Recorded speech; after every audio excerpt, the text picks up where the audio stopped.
So welcome everybody back to Father Ted Talks Faith in Action. Today you see that we are in a new kind of like, I don't want to call it a studio, but kind of a new little setup we've had here at the church. We will be filming, of course, on location in different spots in the church and outside as we continue to do, but we will also be using this particular setup here as a way of doing some special videos and especially doing some upcoming interviews with different individuals on this channel. So it's an exciting time because we have this new space here and we're really happy to be able to have it set up and to use it. So today I wanted to speak a little bit just about a very basic question that people have asked me, which is, how to properly do our cross, which sounds so basic, right? Like, we see Orthodox Christians doing their cross all the time in the services, right? The Orthodox cross, what does it usually look like? It looks like this: in the name of the Father, the Son, and the Holy Spirit, right? And so this is a little bit different than the way, for example, Roman Catholics do their cross.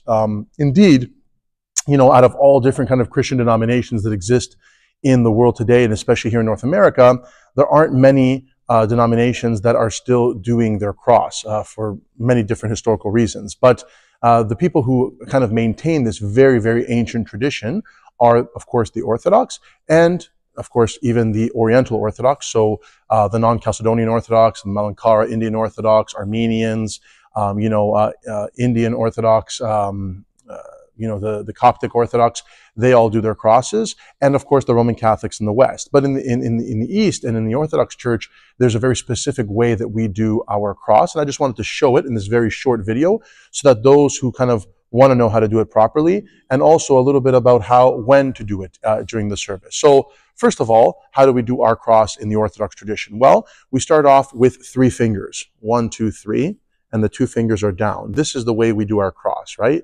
As opposed to open palm or other ways that you might see in other denominations. So we do it with 3 fingers, and we start from the forehead all the way down to our stomach, to our right shoulder, and then to our left shoulder. Not left to right, but right to left.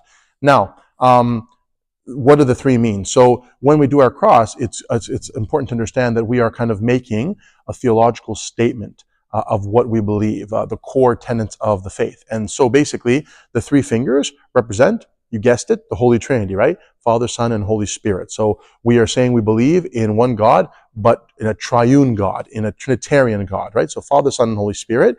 And the 2 fingers that are down represent the 2 natures of Christ, which are both human and divine, right? So when we're doing our cross, we are essentially making a statement saying that we believe in a Trinitarian God, right? In the name of the Father, the Son, and the Holy Spirit, right? One God. And so Holy Trinity, the 3 fingers, the 2 natures of Christ, it's important that we do it properly, right? And we cross our bodies, right? We go right to left. The reason why we go right to left or left to right, these things are more historical. It's a way of differentiating from other denominations, right? But it's not so important, as far as symbolism, why we go right to left as opposed to left to right like the Roman Catholics do. What's really important is the fingers, what they represent, and the fact that we take our time when we do our cross, right? So again, in the name of the Father, Son, and the Holy Spirit, 2 natures of Christ, forehead, stomach, right shoulder to the left shoulder. This completes the cross for ourselves. Now, you might see different people kind of do their cross in slightly different ways within the church. Sometimes you'll see people go, Father, Son, Holy Spirit, and then they touch their chest or they finish here. That's more of a cultural thing. That's not like something you have to do. I don't do it, but you'll see a lot of, let's say, Greek Orthodox, maybe they just kind of touch their chest at the end, but this is not part of the official kind of crossing of the self.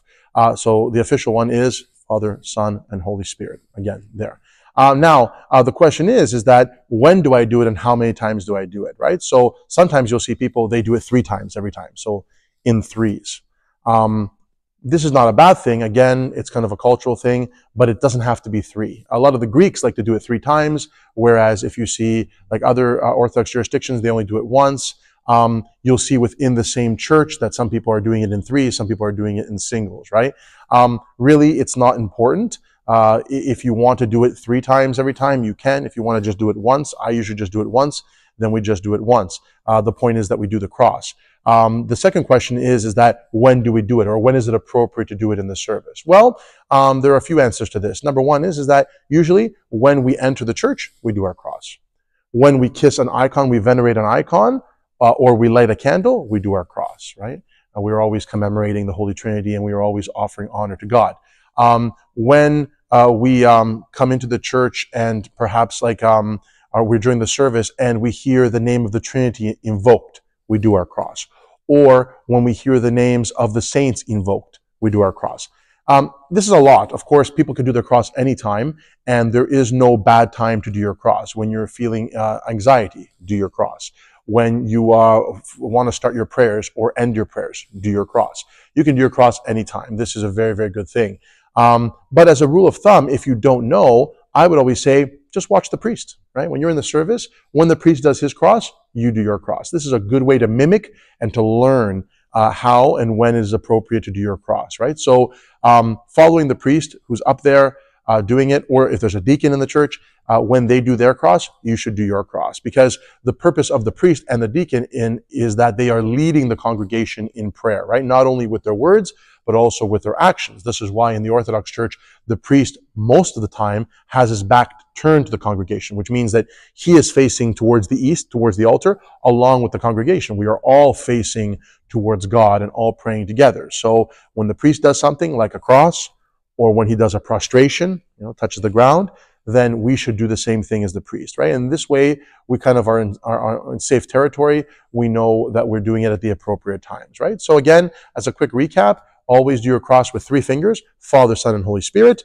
2 fingers down, the 2 natures of Christ. We touch our forehead, we touch our stomach, we touch our right shoulder, and we touch our left shoulder. Whether we do it once or 3 times is not that important. And when do we do it? When we enter a church, when we venerate an icon or light a candle, before we take Holy Communion, or when we invoke the names of the saints or the Holy Trinity or Christ. And of course, when we don't know, just watch the priest. And the priest will guide you, and you can just do your cross whenever he does it. So again, that's just kind of a quick little guide to how to do your cross and when to do your cross in the Orthodox tradition. If you have any questions, feel free to email us at Fr.TEDTalks@gmail.com, and we will see you guys again in a couple of weeks. Till then, take care and God bless.